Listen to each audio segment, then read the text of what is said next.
দুবাইয়ের একটি প্রাইভেট কারের ভেতর এক ব্যবসায়ীর সঙ্গে মিষ্টি জান্নাতকে কিছু বাংলাদেশি দেখে ভিডিও করে। ক্যাপশনে লিখে দেন, 7 লাখ টাকার চুক্তিতে গাড়িতে উঠেছেন মিষ্টি জান্নাত। পুরো বাংলাদেশে তোলপাড় শুরু হওয়ার পর মুখ খুলতে দেখা যায় তাকে।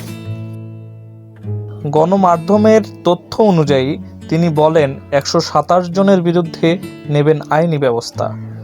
এসব তো পুরনো খবর। নতুন খবর হলো, এত কিছুর ভেতরেও তার হেটার্সদের মনে আরও আগুন জ্বালিয়ে দিতে দুবাইয়ের রাস্তায় রাতের ইলেকট্রিক আলোর ঝলমলে ছবি আপলোড দিচ্ছেন মিষ্টি জান্নাত। ছবিতে তার পেছনে দেখা যায় বিলাসবহুল গাড়ি।